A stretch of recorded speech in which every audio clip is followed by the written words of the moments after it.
How's going on, everybody? It's me, the one that loves cartoons, and in today's video, well, I'm gonna be talking about a cartoon. So, last week I finally got to see the third SpongeBob movie, Sponge on the Run, and the movie was pretty damn good. I really don't get the hate, because when the movie was out, a lot of people were hating on it. Like, after I finished watching the movie, I wanted to hear other people's thoughts. And I found like only two videos where they talk about how the movie is good, but the majority hated the movie. And yeah, I respect everyone's opinion, but the movie is not bad. It's not even close. Like, I was worried that I was not gonna enjoy the movie because of its reception, but I enjoyed it. I enjoyed it as much as I did with the first two movies, which are really good. The original SpongeBob movie is amazing. I really love that movie.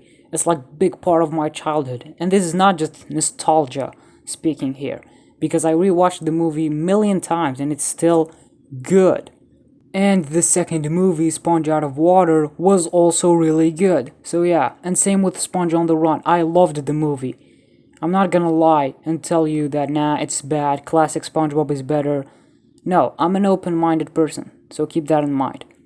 I'm one of the people who like pre-movie SpongeBob, which are the first 3 seasons, and post-movie SpongeBob. So yeah, because, yeah, I agree, post-movie SpongeBob has a lot of bad episodes, but it also has a lot of good episodes that just people ignore. So yeah, Sponge on the Run was really good. And what I liked about it is that when the movie starts, we get to see the usual stuff that we always see in the TV show. Like, you have SpongeBob and Patrick annoying Squidward, SpongeBob and Gary moments, Sandy doing inventions, SpongeBob annoying Squidward at the Krusty Krab, Plankton spying on them, Plankton trying to take the formula but fails. And I love that we get to see a lot of these stuff in the movie. Like, the movie didn't start with Gary being kidnapped and Sponge and Patrick go to save him. No, the movie, like, we had time to breathe. The movie gave us those SpongeBob moments that we always see in the episodes. The movie reminded us that even though it's a movie, it's still SpongeBob. So yeah, I'm happy that we get to see those moments before going right to the plot. So I like that the movie incorporated elements from the show. And I liked the story of the movie. Sponge and Patrick going to save Gary, and I enjoyed the dynamic between the two. And the animation is so good, like, bro. Like, even though it's CG, it doesn't feel slow. It's as cartoony as how we are used to SpongeBob in 2D. So yeah, the background, just everything looks so good. It's eye candy to watch. And when the movie was announced, and they said that it was gonna be CG, first I didn't want that, because I was worried it wouldn't look good. But it looks really good, and I'm happy that the movie was CG. So yeah, and they have SpongeBob's design from season 1 in the movie, but it's in 3D. They used his season 1 design. So yeah, but like in 3D. So I really loved that. And the songs in the movie, they are really good. You have It's Always Sunny in Bikini Bottom, The Secret to the Formula, the end credit songs, and even the Snoop Dogg song. Like, yeah, I agree, Snoop Dogg was just added there in the movie, but the song was really good.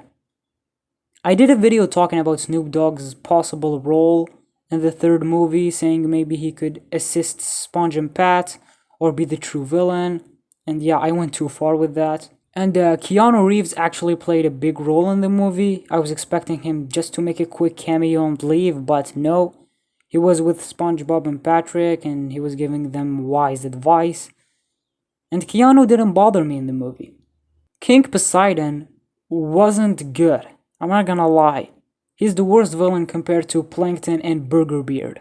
So yeah, his motives are just so weird. They are very stupid. He uses snails on his face so he could stay young and not look ugly, but the snails had no slug left, so Plankton took Gary there so he could get rid of SpongeBob. So that's why Gary was kidnapped. Well, he was kidnapped because Plankton wanted to get rid of SpongeBob. But yeah, the king wanted Gary just because just so he could like stay young. So yeah.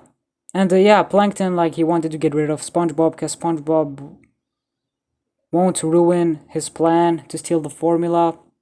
So yeah, I actually like that Plankton noticed that SpongeBob is the obstacle.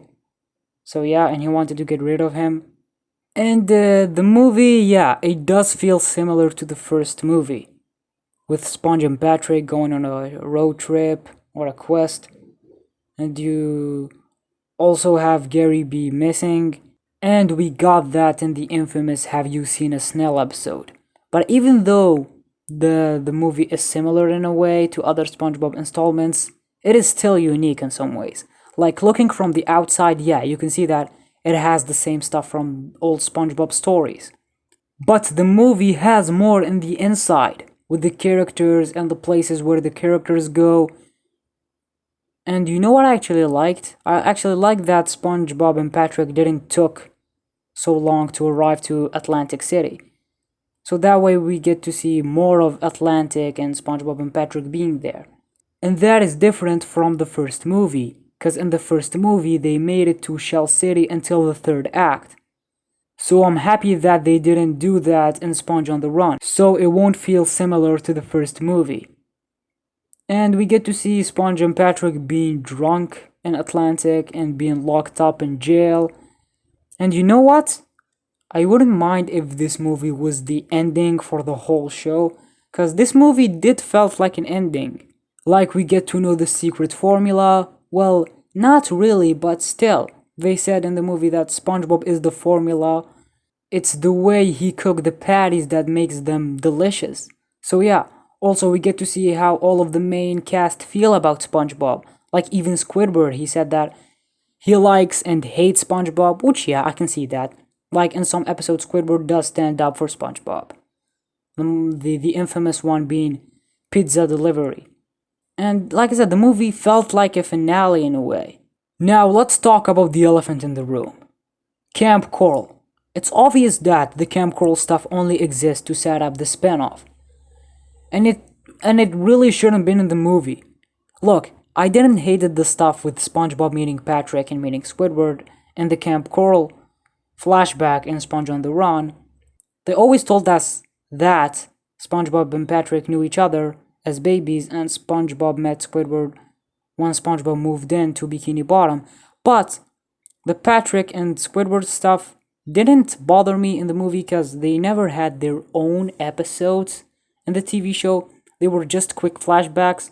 So I didn't hate them that much in the movie. I was fine with how SpongeBob met Patrick in Camp Coral and how he met Squidward, but yeah, I wish they were not there, but still, they didn't bother me that much. Because like I said, we never had their own episodes. So I was fine with how they did it in Sponge on the Run. And I actually liked that because of SpongeBob, Squidward continued playing on the clarinet. I actually liked that moment. But what I hated about the Camp Coral stuff in the movie, you guys know which one I'm gonna talk about. Yes, it's SpongeBob meeting Sandy. That bothered me a lot. It bothered me more than the other flashbacks with SpongeBob meeting Patrick and Squidward. Because like I said, they didn't have their own episodes, but SpongeBob meeting Sandy, it had its own episode. We had a full episode called Tea at the Treedom, where we get to see how SpongeBob and Sandy met each other for the very first time. So yeah. And yes, they did explain it in the Camp Coral spin-off, and I did a video talking about it, so feel free to check it out. But the explanation was just very confusing and added more questions than answers. But yeah, I didn't like how Sponge and Sandy met. I just wish it wasn't in the movie. Well, I actually wish for the whole Camp Coral thing to not exist and not be in the movie. But if I had to remove one, it would be how SpongeBob and Sandy met. Because it didn't happen that way. Sorry, it didn't. But those were my biggest problems with the movie. Like the Camp Coral stuff. So yeah. Especially the one with Sandy. But other than that, the movie was really good. I'm just happy that we got a good SpongeBob movie trilogy. All of the 3 movies were good. Sometimes from a trilogy, you expect a bad movie, like a sequel or the third one. But for the SpongeBob movie trilogy, every movie is really good, at least in my opinion. And I know a lot of people hated Sponge on the Run, and people's opinions didn't affect me for not liking the movie, because I really liked it. The movie was awesome. It was an awesome experience, and I really want to rewatch the movie. No kidding. So yeah, the movie was the last piece that we got from Steven Hillenburg, because he had some influence on the movie, from what I heard. Well, he didn't work that much on the movie like he did with the previous two, especially the first one. But I know that he had some stuff in Sponge on the Run. He did some stuff in that movie, from what I heard, okay? And at the end of the movie, SpongeBob's original design, when he was called the Sponge Boy, and it said, in memory of Steven Hillenburg. I actually liked that. And guys, Steven Hillenburg created an incredible show that he even didn't thought it would last that long. So yeah, thank you, Steven, for creating this amazing show, a show that is a big part of my childhood, and still watch it till this day. Bro, I will never get tired of SpongeBob. Sponge on the Run was an awesome movie. The jokes were really funny, and I'm happy that the last piece that we got from Steven Hillenburg was good. I loved Sponge on the Run. The jokes were really funny, and if you haven't seen it, then I recommend it. Just go with an open mind. So yeah, and the animation is just so good. So yeah, I love Sponge on the Run. I really loved it. So tell me your thoughts on the movie. Did you guys like it? Did you guys hate it? Just leave your thoughts down in the comments. So if you guys like this video, then give it a like, and if you're not subscribed, then subscribe. It means a lot to me, and turn on the notifications so you'll be the first one to know when I upload a video. So thank you guys so much for watching. I'm the one that loved this cartoon, and you're the one that love it too.